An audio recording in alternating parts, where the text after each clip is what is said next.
In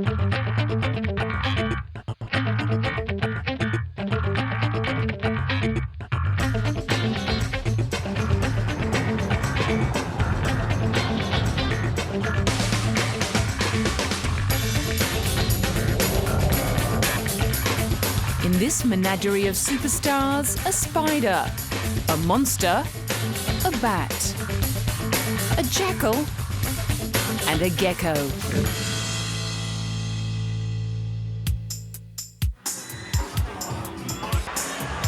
If Spider-Man alter ego Tobey Maguire could have real-life superpowers, what would they be? I'd like to fly and be invincible. It'd be fun. And maybe live eternally as well. And have X-ray vision. And have one vulnerability, being kryptonite. But on the eve of the release of the third installment of the Spider-Man franchise, fans hoping to see their hero live forever were given no guarantees. I think we've done a pretty good job, or at least from my perspective, I felt like we've had really interesting stories to tell, new, fresh stories, keeping the continuity of the characters. And in this movie, we will be tying up some storylines that have been open for the first couple of movies. So there will be some conclusions, though I wouldn't say it's necessarily the end. I think we're going to leave it open-ended and say we're not quite sure what will happen. If there are stories worth telling, then we'll tell them. Tobey's ambivalence towards wearing the Lycra a fourth time is a far cry from his enthusiastic response to scoring the role back in 2001. When I finally was told that I was going to be doing the movie, I was excited, relieved, and anxious to get to work.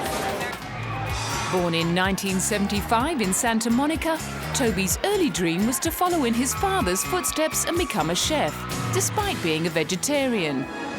I'm Spider-Man. However, his mother offered him $100 to take up drama classes. And after appearing in This Boy's Life in 1993, he starred in The Ice Storm and then went on to play roles in Pleasantville and The Cider House Rules. Jeez. Next came Spider-Man, for which he packed on the muscle after dropping 25 pounds to play a jockey in the 2003 film Seabiscuit, which he also produced at the tender age of 28. What? See out there! He lied to us. I love it. You know, I'm so proud of the movie. I think everybody did such a great job, and for people to be seeing it and saying that they really like it and appreciate it in that way, it's really gratifying. I mean, I feel really grateful. Seabiscuit tells the true life tale of three men who shaped the legend that the champion horse became and rebuilt their own shattered lives in the process. I had a great time making the movie, and you know, I'm excited that more people will get to see it now. Excitement is a huge motivator for Tobey, who is also a professional poker player and enjoys the odd spot of hell-raising with best mate Leo DiCaprio, while famously steering clear of drink and drugs. In 2006, he took on the challenge of starring alongside George Clooney in the Steven Soderbergh-directed saga The Good German. Soderbergh used old filming techniques which gave Tobey an insight into the movie world of 1940. And the fact is, I like it here. Well, we don't have the same kind of censorship as they did then, so that's one of the ways that it was different. But yeah, I mean, I think that Steven sort of cut the movie in his head before we went and shot it, and so there wasn't a lot of coverage, which you know, we do a lot more now, a lot more coverage now. So I think that was a way that it was like movies back then. Although Tobey refuses to talk about his private life, he has had a few high-profile romances. He and his Spider-Man co-star Kirsten Dunst were romantically linked for some time and remain really close friends. He was also engaged to actress Rashida Jones before settling down with Jennifer Meyer, with whom he has a daughter. His new role as father has brought greater depth to Spider-Man. You know, Peter's dealing with elements of himself and things that have been imposed on him that put him kind of in conflict with himself. So he's got some battling to do. One battle Tobey himself is unlikely to face is money worries. Although nobody is saying exactly how much he got paid for Spider-Man 3, industry sources say the figure could be around $25 million.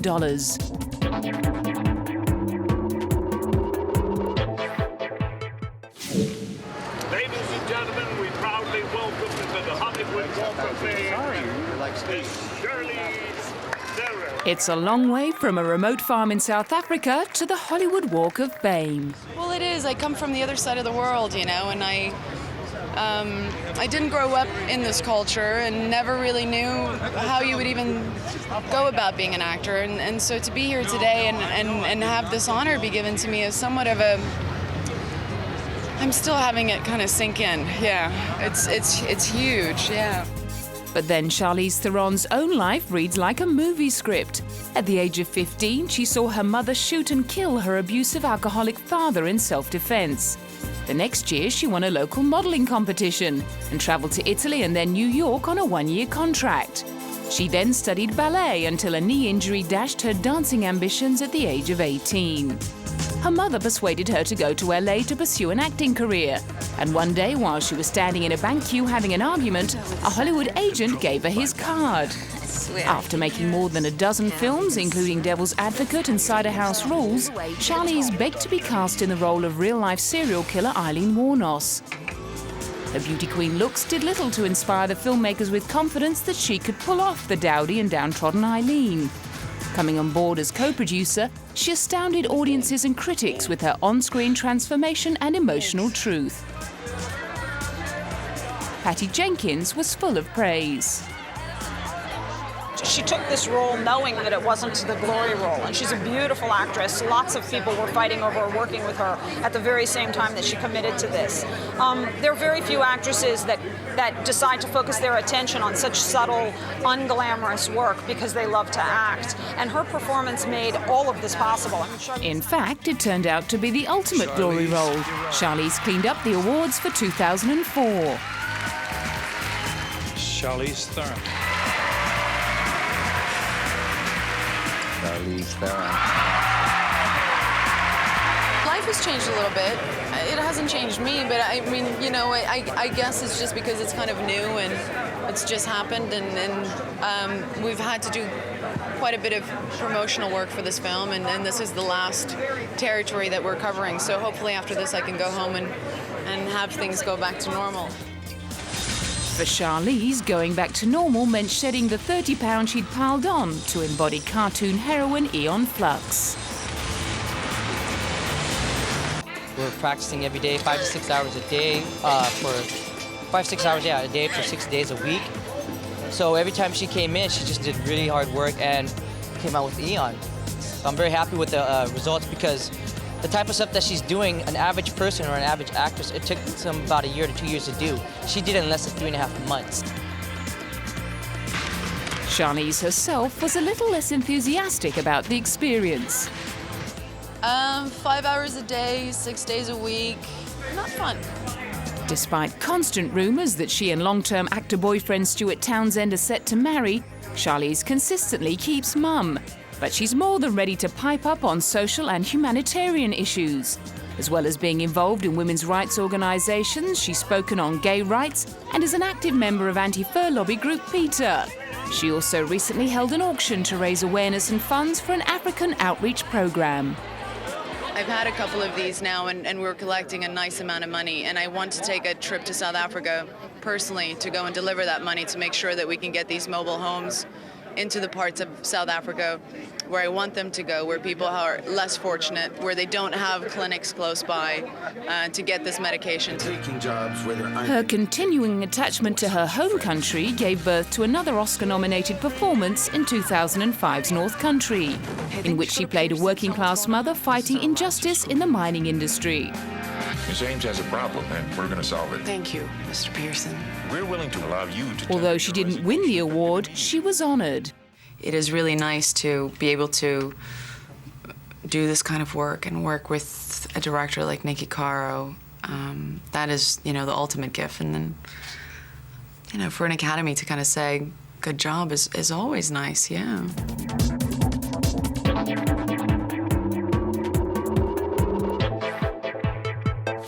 Born in Wales in 1974, English actor Christian Bale is known for his portrayal of some rather shady characters. I think we all have our darker sides and, you know, the sides that we choose to present publicly and then our very innermost private lives. I think there's not a person on the planet who can't relate to that in some way. Christian exploded into the public consciousness at the age of 13, playing a boy trapped in a Japanese World War II internment camp in Empire of the Sun.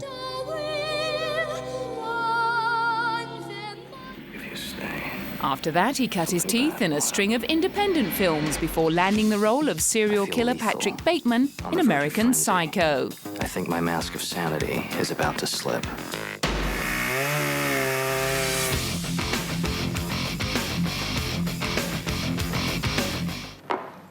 Oh, now, you look like you've seen In 2004, he took on the dark psychological thriller The Machinist with Jennifer Jason Leigh. I think you exist. That's why I can't get a raise. According to Tucker, you ain't even on the payroll. Playing the part of the paranoid, guilt-ridden Trevor Resnick involved losing a whopping 60 pounds in a few months. I'm not laughing. I just slowly reduced, and eventually by the time we were like filming nights in Barcelona, it got down to just I was kind of having coffee and some cigarettes, and if I really needed it, I had an apple. It was apples that I kind of kept on jonesing for. His willpower astounded director Brad Anderson. It's a movie about guilt, and we sort of felt our own when we were making it. But you know, he set off to do this on his own accord. I mean, he was eager to play this part, and he was eager to transform himself into the role. And if that meant transforming his body and losing a third of his body mass, then he was willing to do it. He's one of those kind of actors that's that committed to a project.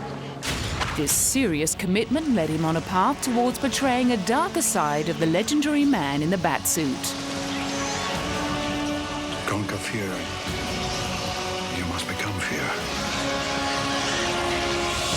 I was kind of hoping that there was going to be another Batman movie made because I'd been very disappointed, like I think a lot of other people were, with the other Batman movies. I read some graphic novels that a friend lent me begrudgingly. I didn't think I'd be interested, but found that I really was interested. I really did start to feel like this was a character that had not been defined. The film explores the superhero's early years to show how he became a masked crime avenger. And not only did he have to regain all the weight he'd lost for The Machinist, he had to add another 20 pounds. I felt that, you know what, Batman's not really been done properly the way that I was looking at him in the graphic novels. And so I was pursuing it. I was calling my agent and I said, listen, I don't know that there's ever going to be another Batman made, but if there is, I want to get in there and I want to find out if they plan on making it based more on the graphic novels than on, you know, the kind of lighter comic books and everything. Shoot me. Christian plays another mysterious character in the 2006 movie The Prestige, about rival illusionists locked in a do-or-die battle to find the best trick. The same year, he starred as an ex-army ranger who falls into a life of drugs and violence on the street. Nice. You look like a gift-wrapped turd. Those are copies of your resume. Call me if anything happens, okay? You call me a gift-wrapped turd. He was perhaps a little peeved to have been upstaged at the premiere by the rocketing celebrity of television star Eva Longoria. You know, I got no idea. I didn't know Eva before shooting on this. I wasn't familiar with Desperate Housewives. Obviously, I know about it now, but I've never seen it. So the first time I've seen her act was when I was acting with her, you know, and she did a very good job. Praise indeed from a notoriously tough critic, preparing for an imminent return as the masked Avenger from Gotham.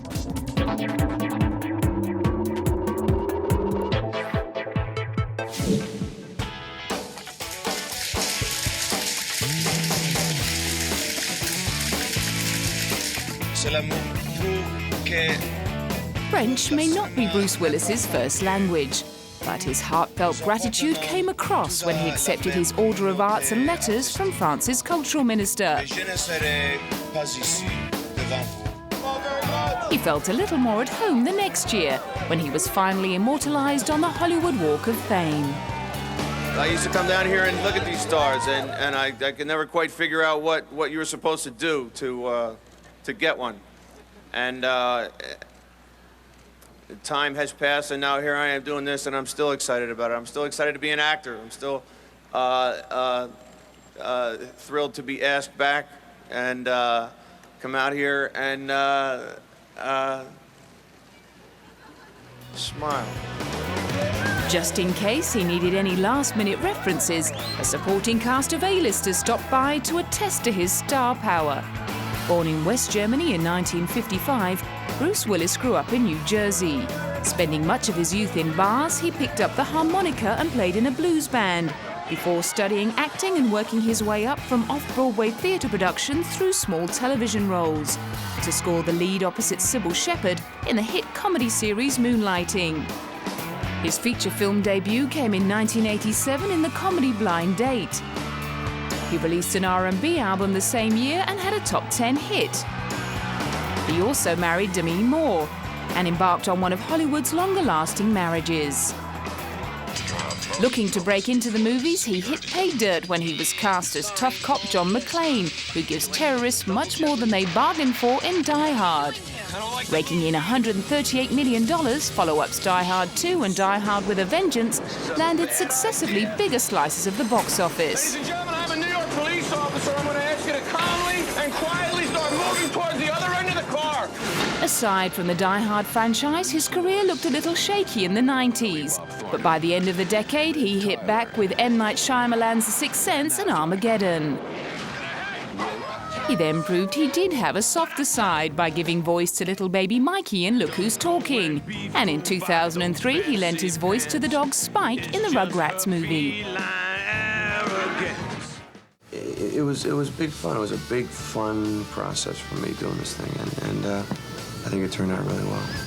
Now the lines have been drawn. Over that hedge, they have the food. How much food? But perhaps his most high-profile outing as a voice actor came with 2006's hit animation feature Over the Hedge, in which he plays a conniving raccoon called RJ. From the creators of Shrek and Madagascar.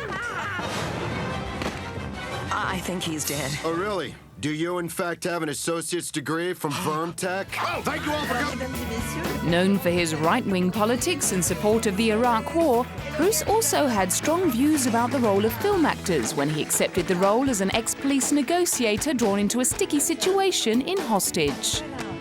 I think actors are supposed to play roles where you're vulnerable and where you're trying to overcome obstacles. I think that's our job. The other version is comedy, where you're trying to make people laugh. But in a film like this, that's a very serious film and very complicated and has a lot of plot twist to it. I was very fortunate to have a director like Florent to kind of steer us through it. The film, which Bruce also produced, is a mixture of suspense, psychological drama and thrills with unforeseen twists that exposes the vulnerabilities and flaws of its hero. The film also featured Bruce's oldest daughter and Paris Hilton's newest party pal, Rumer. The experience of working with my daughter was really great. It was all fun. I mean, even though it seemed like we were at odds with each other in the movie, that was just character stuff. But we had a great time hanging out, and I think she did a really good job in the film.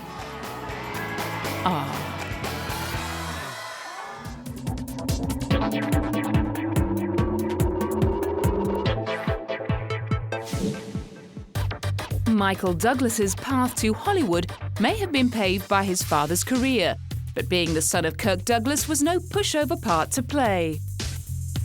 As an actor, it was really intimidating watching my father because his persona, his presence was so strong and so dynamic that, forget acting, you just didn't even know how you'd ever be a man. However, he rose to the challenge and in 1972 scored the lead role in long-running TV series The Streets of San Francisco. In 1975, he turned to producing and won an Oscar for the big-screen adaptation of One Flew Over the Cuckoo's Nest, starring Jack Nicholson in the part played by Michael's father on stage. He made his mark as an actor in the hit comedies Romancing the Stone and Jewel of the Nile, opposite the sultry Kathleen Turner. But these were just warm-up acts to the film that made him Hollywood's hottest property, Fatal Attraction. that led to an evening. You're attracted to each other at the party, that was obvious. You're on your own for the night, that's also obvious. A mistake he'd regret. Greed is good. Greed works. The following year, he won a Best Acting Oscar for defining the 80s as the ruthless and greedy Gordon Gekko in Wall Street. Mr. Gekko, you got me. What's your new book about? A detective. And in 1992, he kept up the hard man act in the sexy thriller Basic Instinct. Stay away from her. You are out of control, Kurt. His marriage to Welsh newcomer Catherine Zeta-Jones in 2000 sealed his image as a lusty, go-getting alpha male. And the couple, who share birthdays, albeit 25 years apart, have had 2 children. Adjusting to raising children in his 60s has been an interesting challenge. I mean, you change your exercise routines because now it's all about lower back, picking up in this and your knees. But the amount of times that you're carrying, 40 pounds, your little toddler, on your shoulders or all around is true, and it keeps you young. I've enjoyed having the kids, and I've enjoyed taking this 3-year hiatus to kind of bond with them. Very much the family man, he persuaded his father to star with him in the 2003 film It Runs in the Family. Dad and I had always found reasons not to do a picture together. We always sort of could find something wrong with the script. And I just said, Dad, read It Runs in the Family. It's a great part for you. Your part's great. My part sucks. Your part's really good. And we can do it, And, he'd had his stroke. I was worried about how long he might be around, and he was worried about his ability to speak. And I said, we'll do that. You're my father. Couldn't you just at least have a little bit of approval about my life? The comedy depicts 3 generations of a dysfunctional family, attempting to reconcile their long-standing differences. What do you want me to say, that I love you?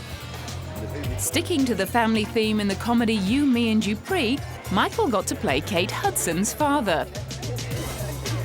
The experience was all rather close to home, as he's an old friend of Kate's mother, Goldie Hawn. Katie, ironically, I think I changed her diapers. This is all getting a little scary. It's going along so fast, but I've been good friends with Goldie for years and years, and seen how she's grown up, and it's wonderful, the great work she's doing. His heritage and pedigree as an actor and producer keeps Hollywood's top talents queuing up to work with him. In 2006's The Sentinel, Eva Longoria and Kiefer Sutherland couldn't wait to work with him. You got the lead on Charlie's murder? Screw you. What? Screw you. You still got a problem with me? Take your hands off of me. Christ. Doesn't matter what I say. There was no way I was going to pass that up. MichaelDouglas as an actor is a serious cat, and I hadn't felt nervous and excited like that about working with someone for a long time. And when he first grabbed me by the lapels and threw me up against that window, he broke the shutter.